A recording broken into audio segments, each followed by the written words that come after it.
Hello, and thank you for joining us for this virtual escape. We're going to be talking about Hungarian Christmas traditions today. We're going to wait for some more folks to arrive before we begin, but as you're filtering in, please feel free to chime in the chat and let us know where you're joining us from.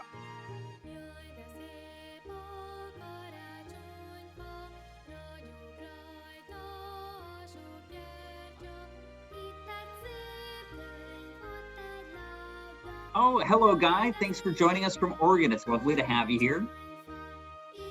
Oh, we have Marilyn from British Columbia. Thank you. Oh, I see Ursula's joining us from Georgetown, Texas. Thank you for being with us today. And Kathy joining us from Ohio. Welcome. Hi, John. Thank you for joining us from Pennsylvania. And Laura is in New Orleans. Great to have some folks from Louisiana represented here. And we've got Leilani from Tucson, Arizona. Thank you for joining us today. And Grace, thank you for joining us from New Jersey.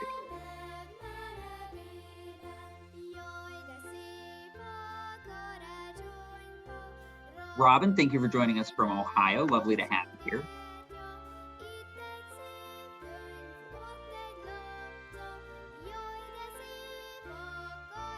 Oh, Alba, thank you for joining us from Texas. Thank you so much for joining us. We're happy to have you here. And Judy joining us from Virginia. Nice to hear from you. Oh, and we've got Frank and Marion from Chattanooga. Thanks so much for tuning in.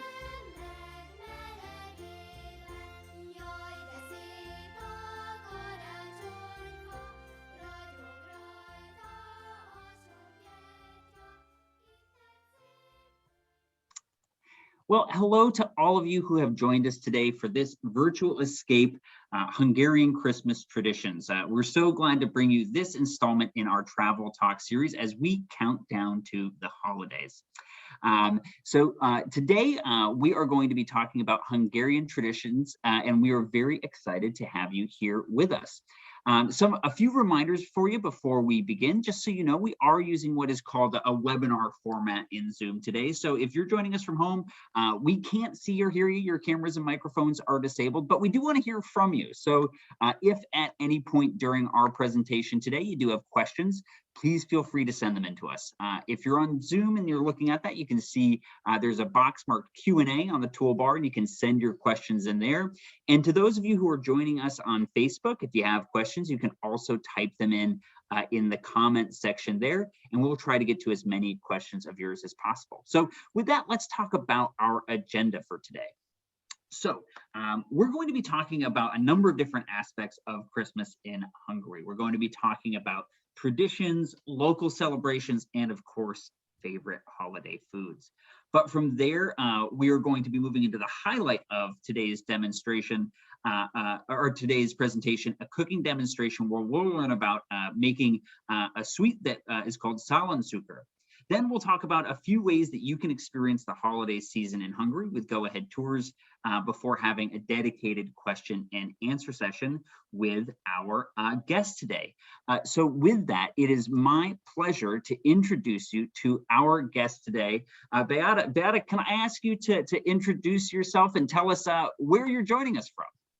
Sure. Hi, Nathan. And thank you for playing that Hungarian Christmas song. It's melted my heart.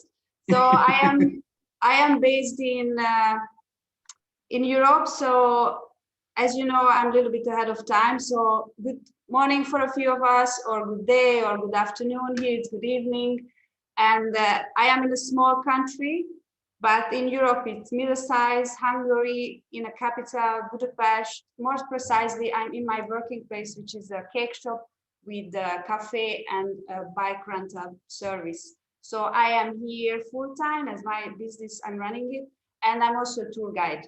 And as you can see in the map, that's where I am. So you pinned me, right?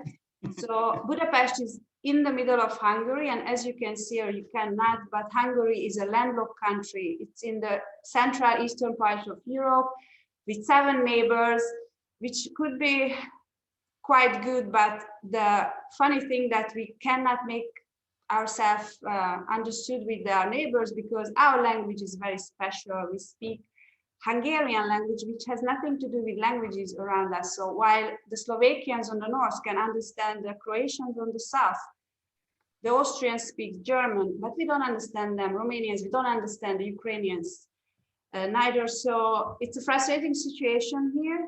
And we found a solution to speak a common language, a word language. We always invite everyone here for a glass or more wine. And after the second glass, we can understand each other and communicate fluently, speak a word language. So Hungary is the main wine country, a wine producer. The whole country is a wine region. We sell most of our wine in the country, and we know that we are very famous for wine. The rest of the world doesn't know it yet. So yeah, you have to learn about it. And one more thing, as you can hear, I speak a special English. It's Hunglish. I picked up English here at university, and working in an Irish pub, I went to college. So Irish is a different English, as we know. And I picked up some useful or less useful phrases. And one I love using the most when I explain the Hungarian history to travelers, it's something when something goes wrong or disaster happens, Irish say that it goes pear-shaped, pear, like the fruit. So I use it many times because our past, which is more than 1,000 years, Hungary went pear-shaped so many times, but we are still here in a country which is the size of Indiana, with a population which is a little bit less than 10 million, and with a language which no one understands. So that's what we got. So we keep on working on this, and 1,000 years is not bad, a little bit more than 1,000. Wonderful. Well, thank you so much, Beata, for that primer and for sort of setting the stage for us here. And one thing that we can say about Hungarian history is it certainly has created some wonderful Christmas traditions to celebrate, this season. And what I would love to do before we get into your cooking demonstration is to talk through some Hungarian Christmas traditions, and then, of course, some food as well. But let's begin by talking about the Advent wreath, which is something that may sound familiar to some of us joining today, but of course, it is also very much a part of Hungarian traditions as well. Yeah. So that's what we have in common with your Christmas. So our Christmas is based on Christian traditions. Hungary is a Christian state, and it's mainly the Roman Catholic religion which we just follow. And as you can see in the picture, we have the Advent wreath. So we start to celebrate Christmas 4 weeks before it. So we are close to Christmas now, and we have all the 4 candles. As you can see, I have a wreath here too.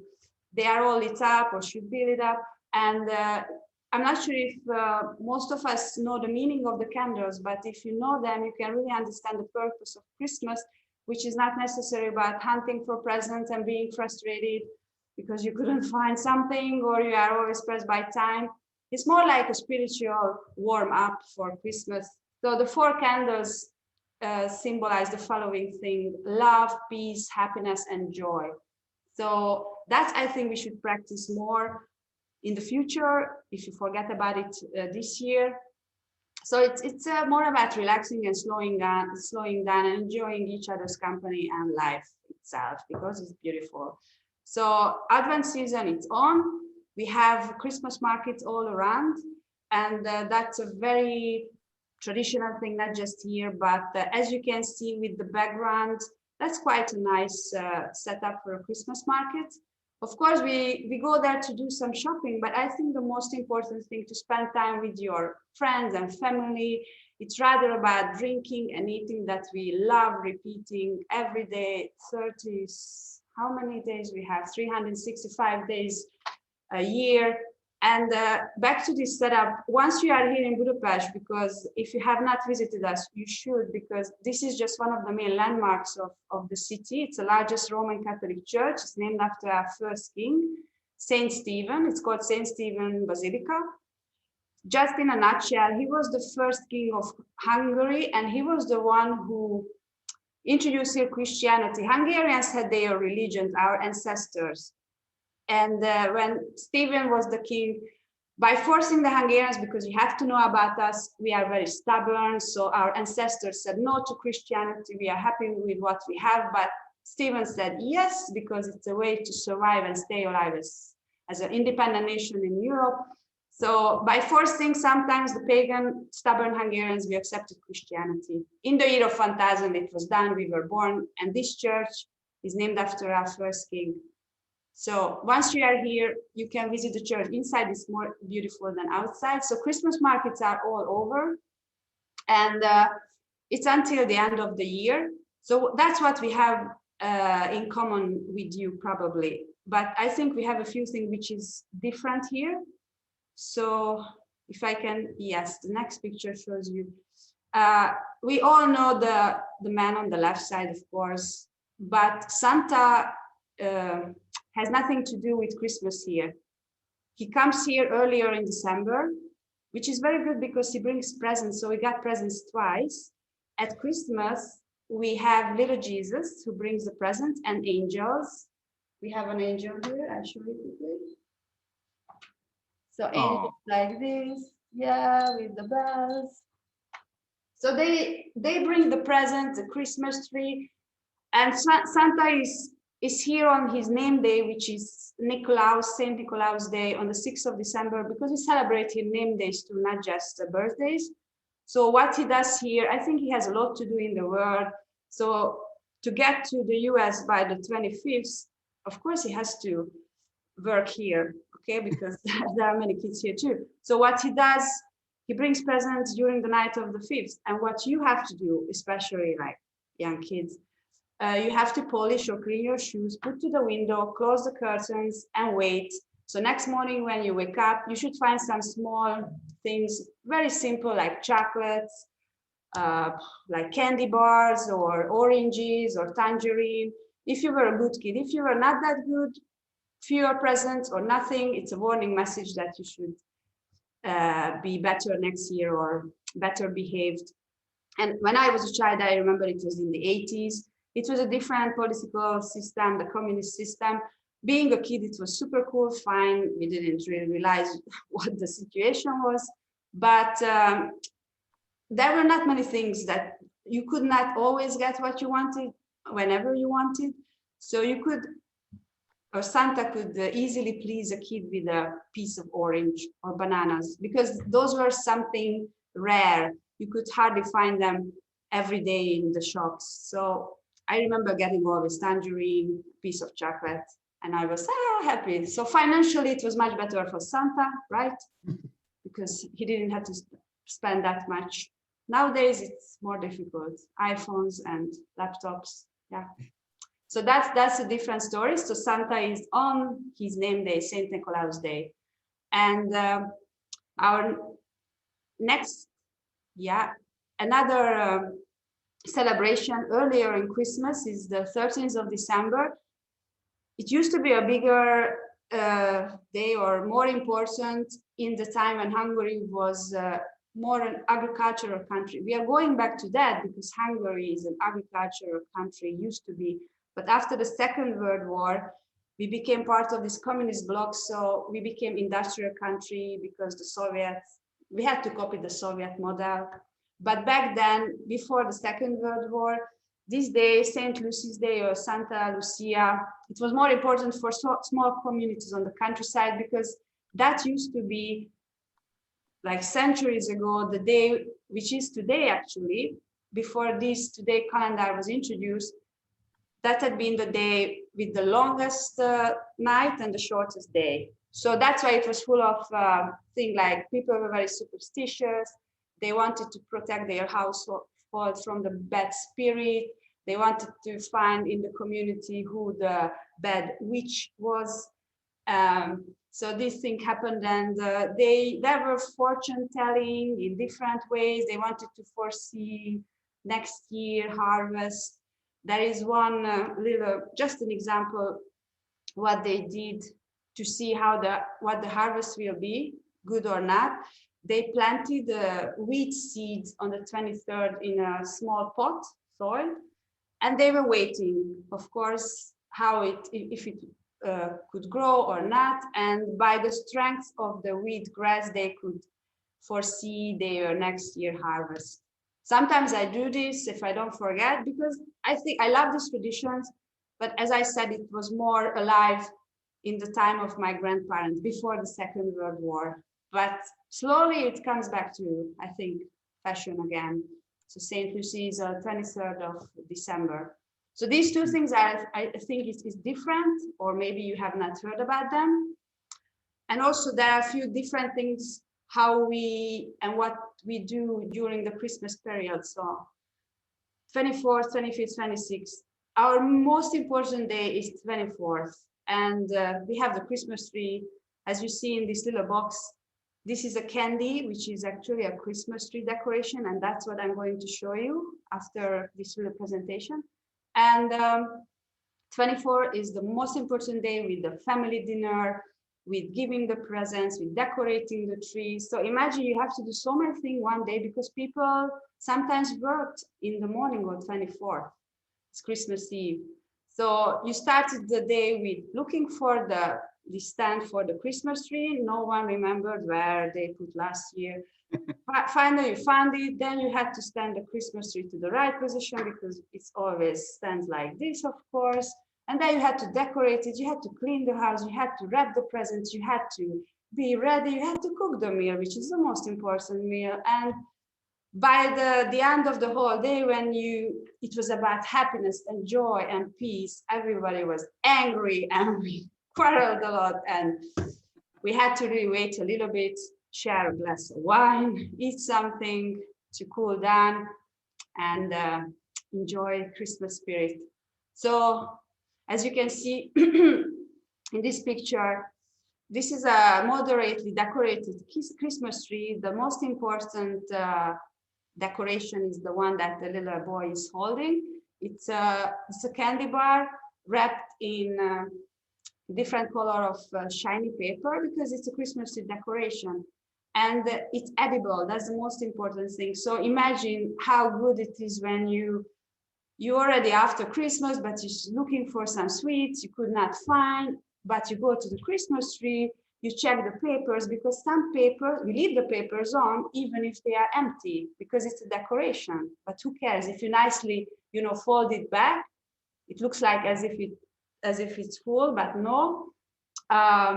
So you go to the tree and you check what is inside because these candies are with different fillings, like jelly bean kind of stuff. That was my favorite. That's the softest, other with marzipan or just chocolate. So I always pressed to see which is the softest one because I knew that was the jelly one. So I could open and close it back. So I think it's a great invention to have something edible and a decoration on your Christmas tree. So that's a very typical Hungarian tradition. Yeah, so everyone had that on the Christmas tree. That's wonderful. And I'm very excited to get into your demonstration and see how you can make one of the varieties of this. Yeah. But before we do that, I was hoping that we could talk a little bit about some other traditional holiday foods. Especially, you were talking about this big meal that's usually made on Christmas Eve.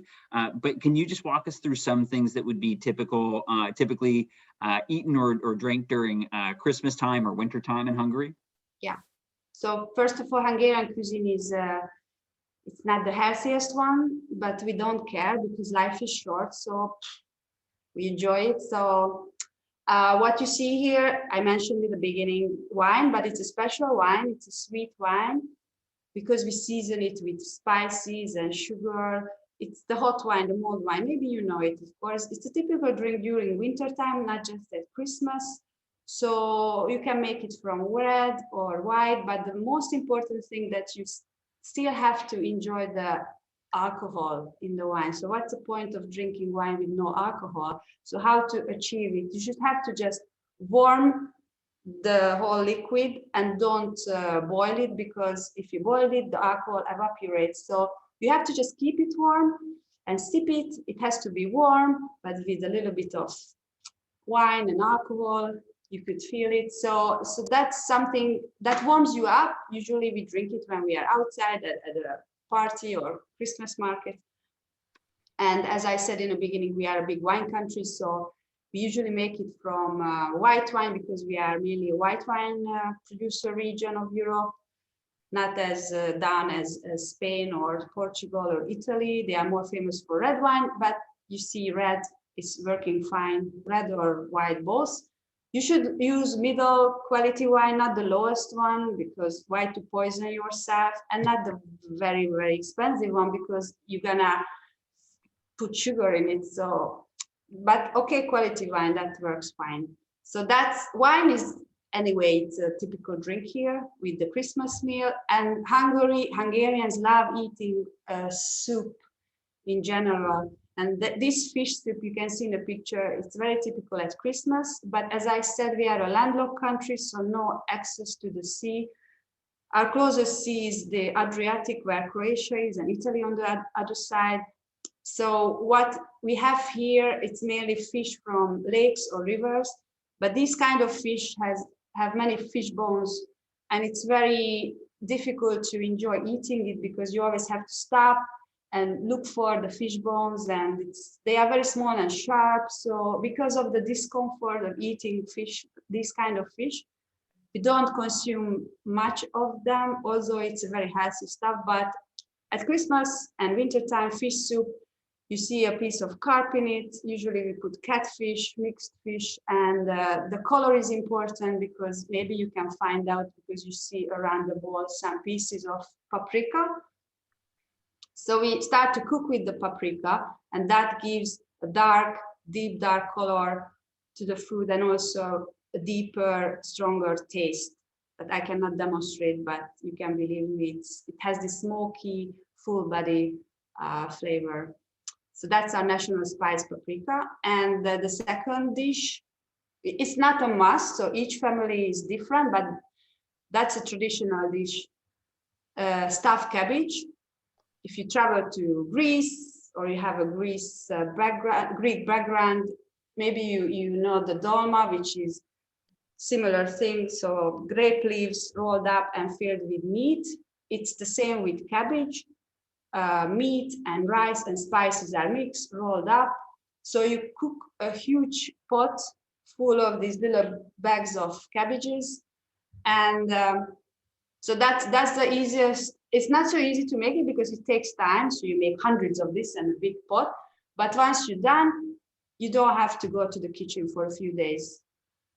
I'm talking in the name of my mom, because she's very happy when she has to make it, because my father is okay for a week eating this. And as you can see on the spoon, you have a little white stuff, that's sour cream. We love sour cream here in the Central European region, and it goes well these kind of dish. So sour cream for sure. So that could be the second meal. And the third one, which we discussed with Nielsen earlier, like, as in my opinion, we should eat dessert first, because when you get after these meals, imagine you get to dessert, you are full. So who wants to eat more things? But this is something that each family has at Christmas. Bakeries have been baking this kind of sweet for weeks. I also baked few, I'll show you in a minute. These are sweet stuff, yeast-based dough rolled up. The filling traditionally poppy seed on the right, the black one, and walnut, because these two are very traditional in Hungary. Poppy seed and walnut. Walnut is good to your brain. Poppy seed is healthy. So, and this kind of pastry could stay fresh for weeks. So it's good to have it because the dough is full of butter or lard. So I show you my version. Yes, I'd love to see your version. Yeah, I made a walnut filling. I have not cut it, but it's usually packed in this foil. So you see this marble look? Yes, it's beautiful. It's beautiful, yeah. I hope it's beautiful inside. So that's we also sell it here. And how do you pronounce the name of this? Baigli. It's not just Hungarian, but that's a regional. So in Germany, you can also find it. So I think, yeah, it has this origin, the name Baigli. Wonderful, wonderful. All right, well, thank you so much for walking us through those traditions as well as, traditional foods. At this point, it's time for us to move into your demonstration. So I would love it if you could kind of just take over and lead us through the process of making the Szaloncukor, those candies that you were talking about that are used to decorate the Christmas tree. Okay, I just quickly move the camera and then we can start, right? Wonderful. So you can see the whole. Okay. So I just look for my apron, just 1 sec, and then I'm back. So I can be Julia Child.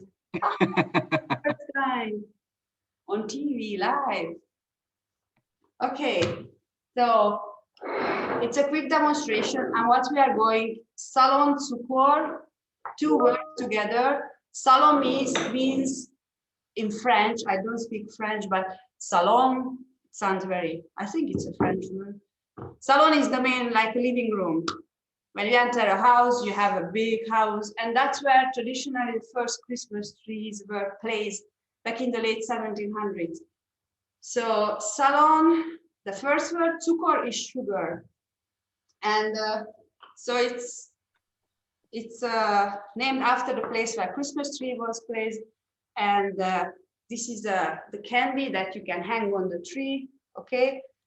It's a very, very basic design because it's homemade, but people never make it, not never, but they don't really bother making it at home because it takes time and, you know, Christmas is frustrating. So you can, but running a business, we can sell it, right?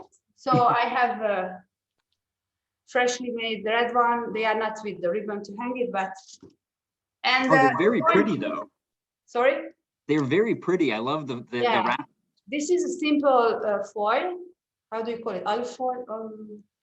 Aluminum foil or tin foil? Tin foil, yeah. And I show you that it's not empty because the candy is inside. Oh, it's a little bit soft. So you don't see it's chocolate cover, but inside I created the recipe, which is easy to make and healthier version and plant-based. Okay, so it has the filling inside, as I'm gonna taste. Not bad. It tastes good. Okay, so this is what we're gonna make. So the filling is date, walnut, and cashew, with a touch of coconut. We need a glue. It's gonna be coconut oil, spices like cinnamon, nutmeg, bit of salt, and then chocolate that I'm going to cover the whole thing with.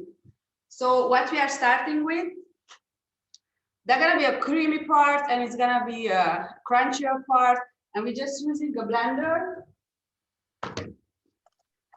So all we have to do, I take the walnut, half of the walnut goes in, because I like mixing the texture. So if you can enjoy some crunchiness, I think it gives a nicer experience. All the cashews go in. I love a little bit of crunch. That always helps. Yeah, definitely. So the coconut.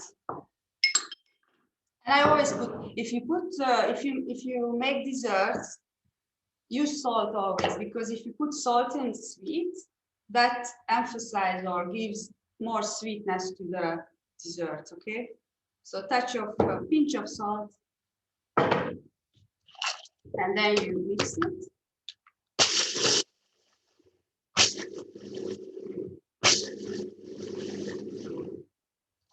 So you have to have like a crumbly. Yes, yeah, I see that texture. Texture, okay. And then you're gonna add half of the dates. The other half, I'm gonna soak quickly in warm water. I'm using fresh dates, so they are very soft. If you can substitute the date with prune or apricot, dry. It's all dry fruit, and you can also change the nuts, so pecan or macadamia nuts. But if you have a date which is dry and not soft, you definitely have to soak in water for a little time so that it become softer. So I'm gonna just use simple water. I'm gonna use this part for the creamy section. So I leave it here. And now comes the other part of the dates. And I just mix it, okay?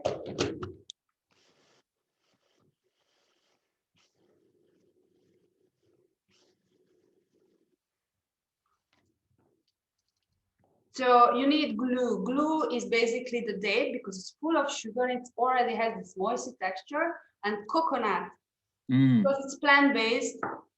I would not do it with butter if it was a normal version. I would not use butter, but coconut butter is working better, or cocoa butter. And if you want to substitute this one, I don't think you can. You cannot use oil, like olive oil, because it's always liquid. Unlike coconut butter, if I melt it, it's liquid, but otherwise it's solid. So that gonna work inside like that. So this is the glue and the date. Now I have one more.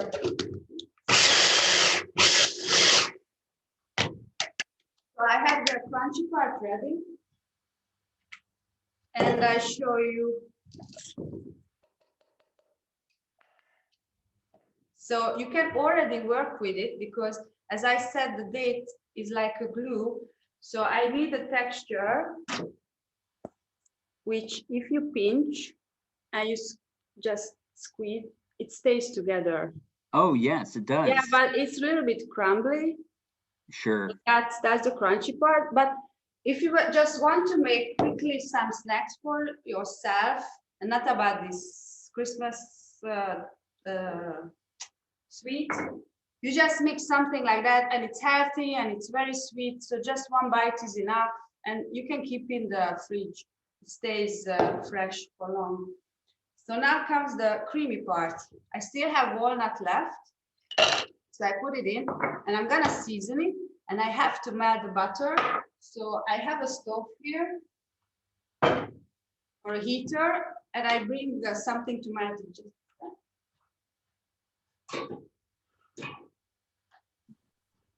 So it melts very fast. It takes a second. So I have the crunchy part, I have walnut, and I'm gonna season it with, you can use different flavors. I think winter goes well with cinnamon because it's a warm spice, and also a little bit sweet. Nutmeg, I'm using already powder, but you can use, of course, fresh and grind it, but great. Yeah. Cinnamon and nutmeg definitely does make me think of Christmas in the winter time. You can put ginger, star anise, cardamom. So use your imagination. It doesn't have a recipe. I mean, I follow a recipe because I have to like replicate this. But yeah, I there's a question that came in about the coconut, the oil or the butter that you're using. Yeah, the coconut. Does any of that go in the blender in the mix with the? Now melting it. It's all being melted. Yeah, it's gonna be melted. But honestly, if you mix it with this, you cannot really make it wrong because it's all edible except the spices. I would not really eat cinnamon with a spoon, but all the others. So that's why you cannot make it can't go wrong. So don't be afraid of mixing. So use your instinct, because if you follow strictly a recipe, you know, you're always like frustrated. So this one is really easy. So I put the cinnamon in, more cinnamon, because the nutmeg is stronger. So just like to this amount, I put 1/4 of a teaspoon of cinnamon and half of this from the nutmeg, pinch of salt. Okay, This is already melted. So I just mix quickly a bit.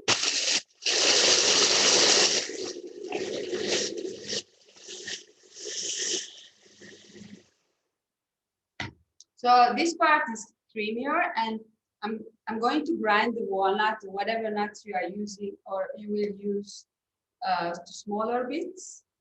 But I'm not gonna make it to walnut butter. So I don't want the oil from the walnut to start to come out. It depends on your machine, how strong it is. Sure. And now I'm going to add the liquid, which is now a liquid of the coconut oil. And I soaked the date, half of the date.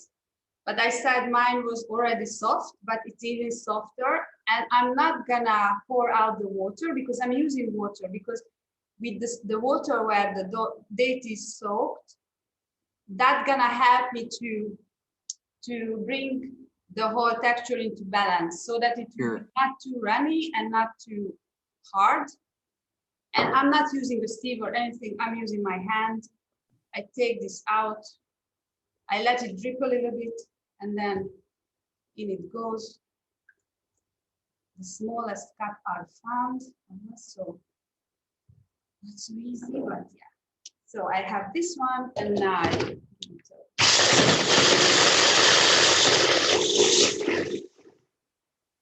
so this one, it's still it's not soft enough.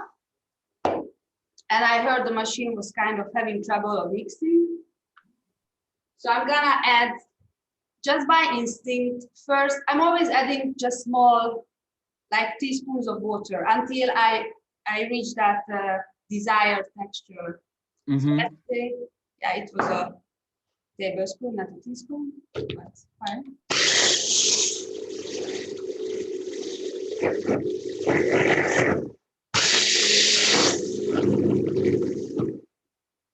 Okay, and one more, and then fine. I'm moving this mixture with a spoon because it got stuck to the side.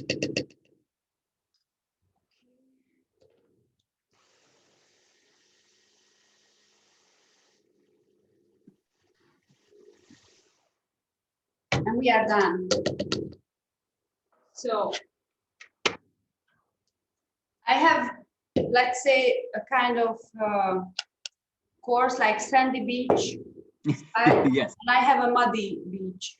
Okay? So yeah, that's fine. And then I mix the two together and I'm done. So it goes into this. So if you make it at home, if you have somebody who loves sweet, you should not clean the whole bowl. Give it to them or to that person. If you run a cake shop like me, you need all the little drops. Yeah. So I'm using a spatula, and then you can mix it with hands or with a spoon. Okay. So you have to have a mixture that is easy to form later, and you have to test it and taste it. I should have tasted earlier, but I know already because I've done it a few times. So it's not so nice looking, but believe me, it tastes well. So it's still a little bit warm and too soft. But as I said, the coconut oil is the glue. So if I put in a fridge, it goes back to the solid form. Right. That it won't see. So we have to wait a little bit because all we have to, or I have to make from this small egg-shaped form, like a long one, like this. And then this is gonna be covered with chocolate, okay? But it goes to the fridge. And magic happens. It's all done. Christmas magic.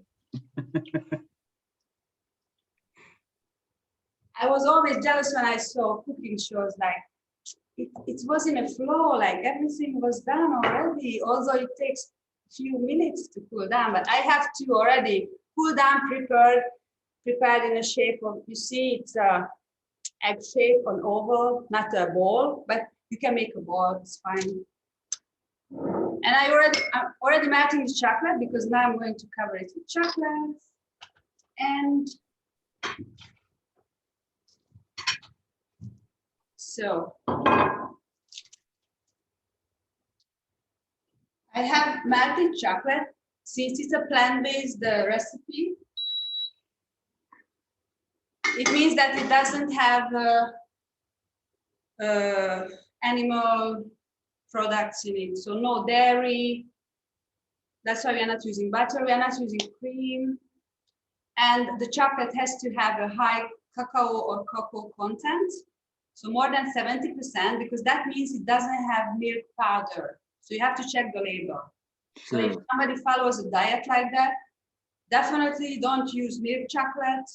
The higher the cacao content is, the better it is. So from 70% up, I think it's good. So this is 72. It's already melted, 1 part. And it's quite warm.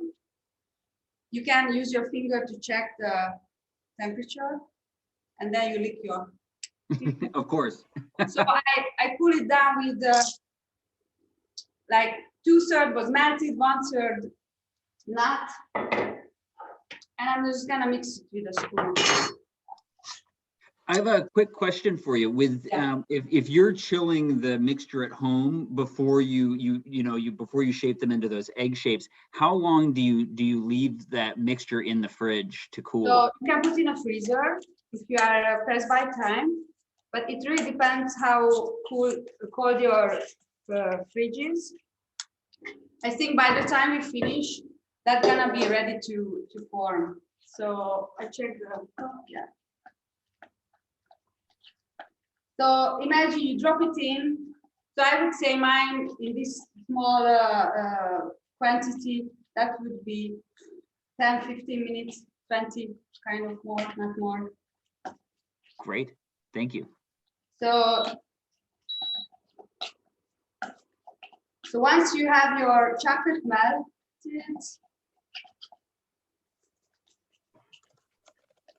it's not fully melted, but that's okay. So you can imagine, like, you have melted chocolate, you drop them in, you roll it over so that they will be fully covered. Then you take them on a parchment paper because they should not stick to the surface. You use them, I'm using a fork. So I just show you one, okay? So you drop it in, you roll it over. You can imagine like rolling over. You don't see it this through, but let's say. And you take it out. You put on the paper, yeah? So you have one done, okay? Beautiful. You don't bring that. If it's not soft enough, you put back on. You always have to use the steam of water, not so that it would not touch the bottom of the bowl where the chocolate is, because it can burn the chocolate. So you just use the steam, okay? So you put on top of something and the water inside should not touch the bottom, just the steam. So that's done. That should go into the fridge, yeah? And you have to wait until the chocolate is hard enough.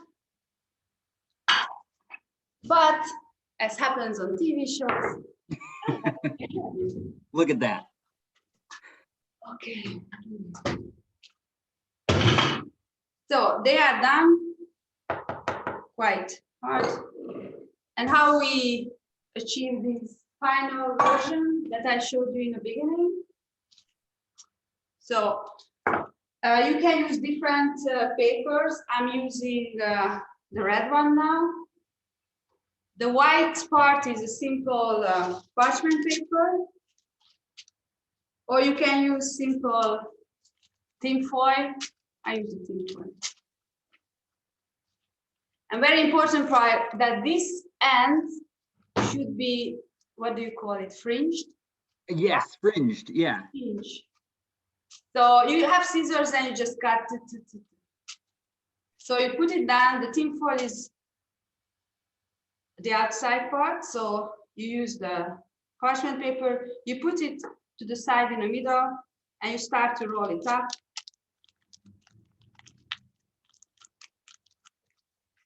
And when you have this sausage, yeah, so the chocolate is inside, you pinch two ends close to the candy. You pinch it, and you twist it around a few times. And voila. So you have this sausage, and you hang it on the tree vertically, so along the longer part. You can do it like that, but this is the traditional way. So you have something to hang it with. I use silver color ribbons, so you can use different things. So this is done, yeah. Wonderful. I love it. You know, there was a few questions that came in that I was wondering if I might be able to ask you about the whole process. And I love the finished product. I can imagine just how beautiful that would look, a tree covered in those, reflecting the lights and everything. One question that I had was about, I believe that we sent a recipe out before this presentation that included orange peel. Do you ever use orange peel in this recipe? You can use orange peel, yeah. And would you use that as in the chocolate, or would that be in the base candy that you then coat with the chocolate? I would put inside because walnut goes well with orange. Mm-hmm. But as I said, no rules. You can even mix it in the chocolate and it's gonna be crunchy, okay? You can use dry orange, not fresh. So one which is, what do you call it? Which is with sugar. Candy, yeah, candied or candied orange. Mm-hmm. Yes, yeah. Okay. That, so it's definitely try. You can do any mix of things. Yeah, but I would put into with the walnut to the filling because I know it goes well, orange and walnut. Wonderful. There was another question that I think came in on Facebook that was asking, you know, when you mix something into the chocolate, you were just adding more chocolate to the melted chocolate, right? Yeah, because I wanted to cool down. The melted chocolate usually have a high temperature and it would melt the filling.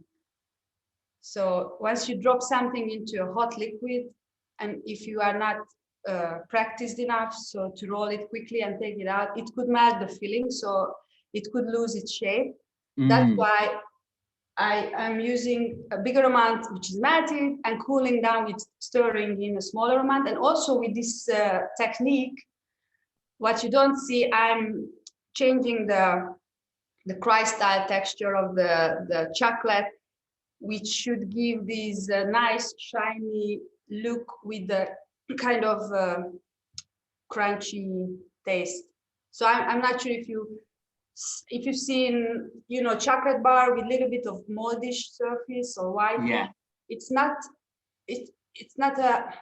about like it's not edible. It's just like it's not tempered correctly, right? Yeah, not tempered correctly. Okay, tempering. Yeah, chocolate tempering.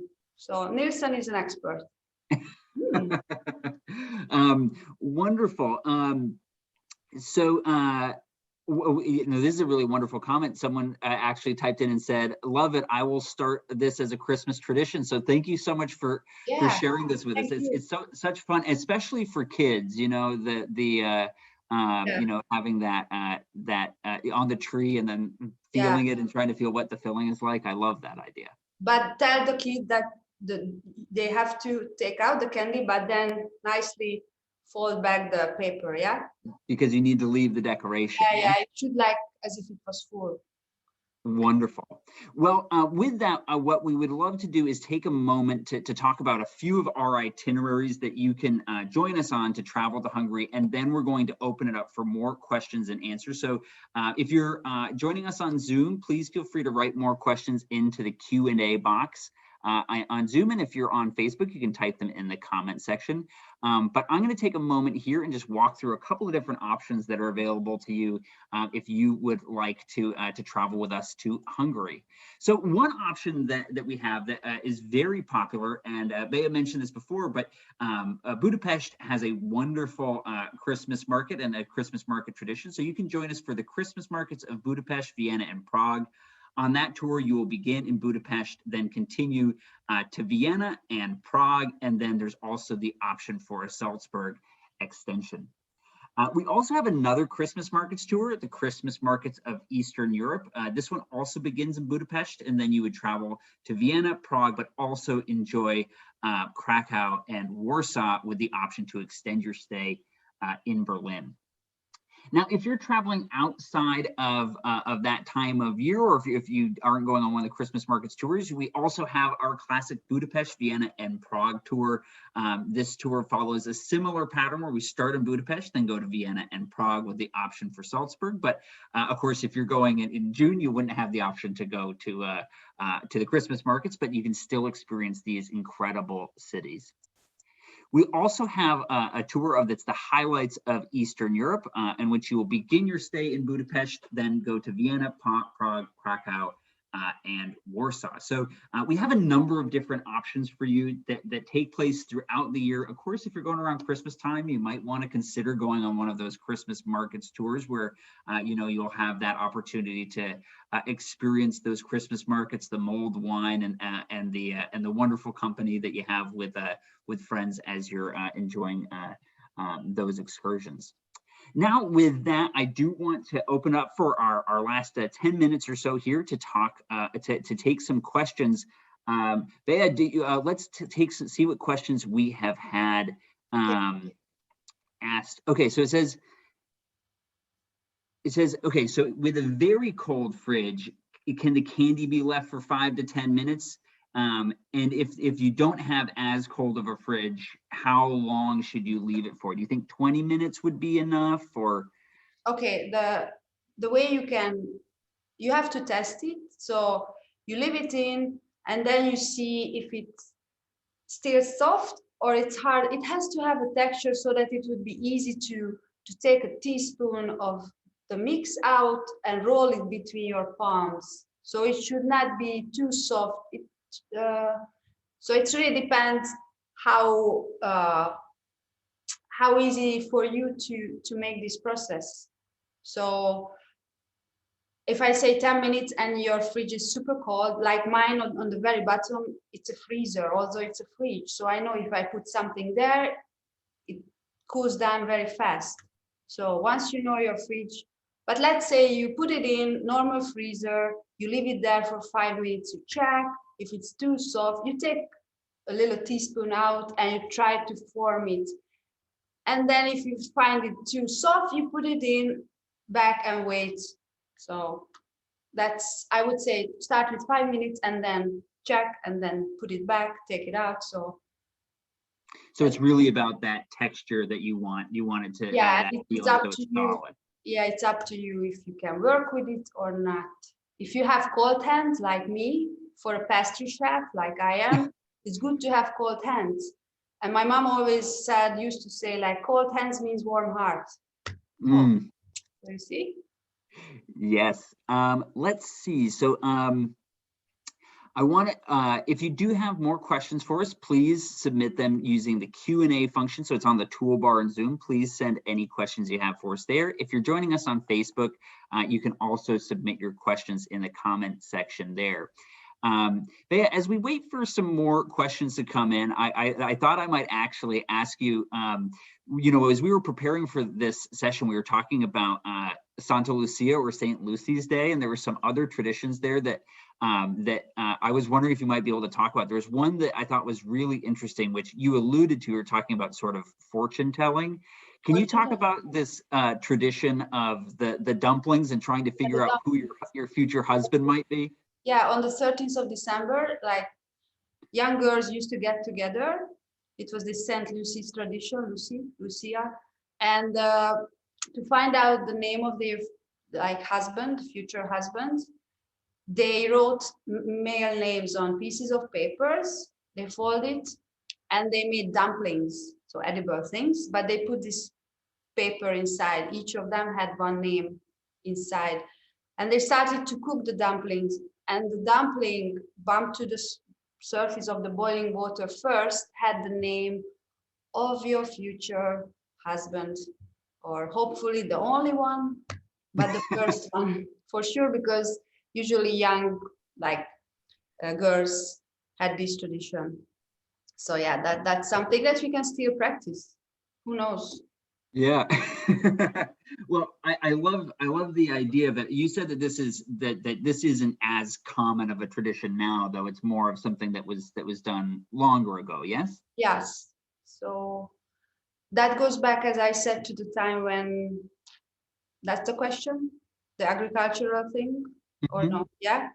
So that's definitely in the time of my grandparents. So today there are still small communities, especially if you have background, like Hungary is a multicultural country, but it's Christian tradition, but we have minorities from all over. So I know that one friend of mine, she has a German background, but her ancestors came here 300 years ago. So already having Hungarian culture, speaking Hungarian language, but these communities like German background community or Slovakian, like one side of my grandparents, they spoke Slovakian language with the Hungarians, so two different languages, because their background was Slovakian. But they became Hungarians because they lived in Hungary and picked up the language.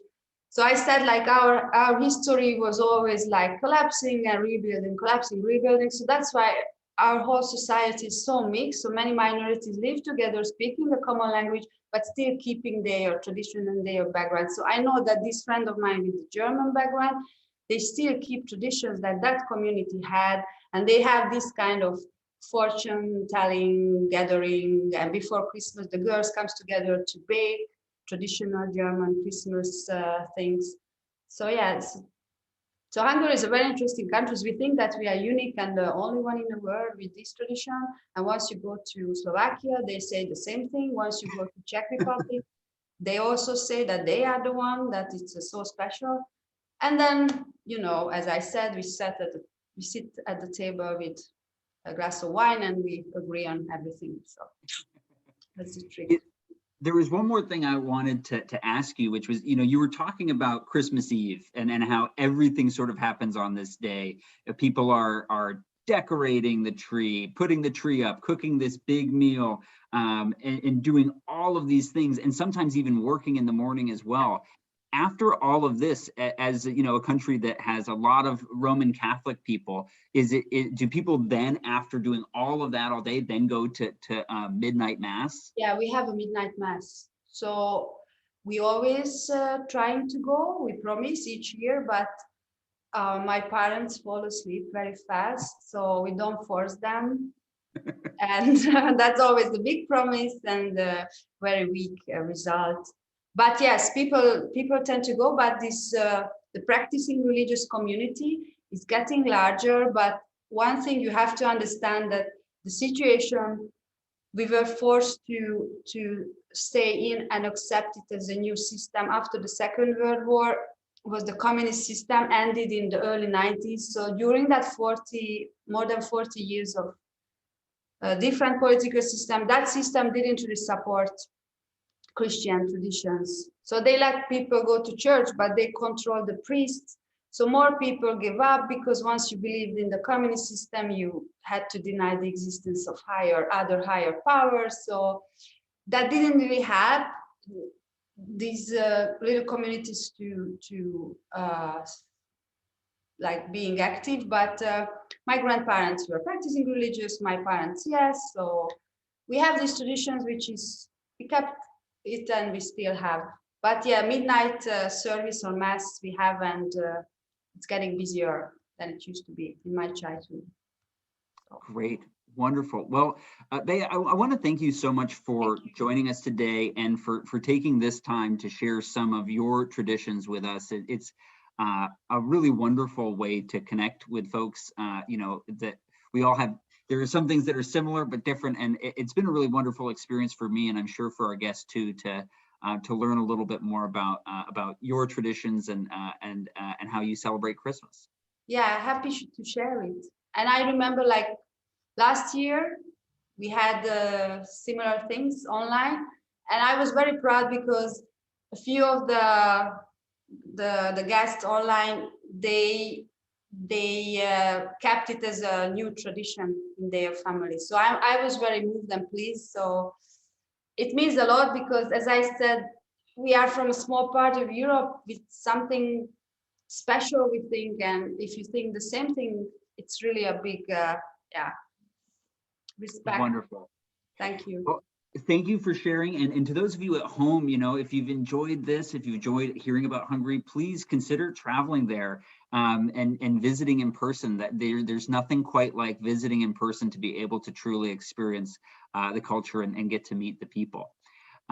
So with that, I do want to let you know about some upcoming travel talks that we do have that you can look forward to, especially if you enjoyed this session. So in January, we're going to have a destination spotlight where we're going to be talking about Oberammergau in Germany. So this is the Passion Play that happens every 10 years. And so you can learn about that with us. Then on the 18th, we'll also be doing a destination spotlight on Paris. That one will be really interesting. So many great sites to see there.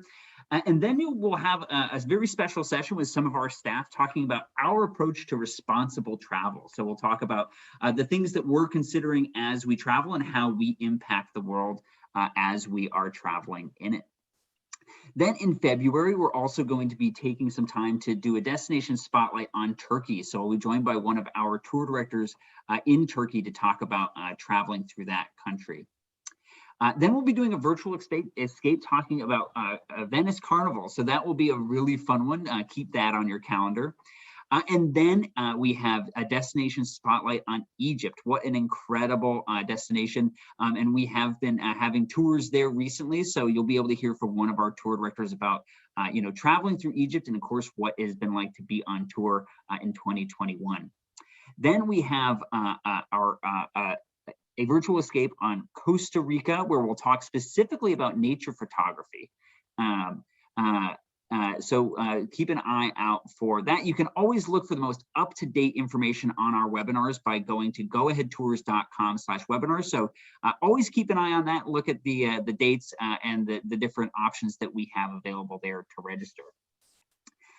So with that, Bea, I do want to just say thank you again from me and from our audience. We greatly appreciate you being here with us. So thank you so much. Thank you. Köszönöm in Hungarian, and have a Merry Christmas and a Happy New Year, everyone. Merry Christmas. Merry Christmas, and to you at home, and of course, Merry Christmas to you, Bea. Thank you all so much for joining us. Bye-bye.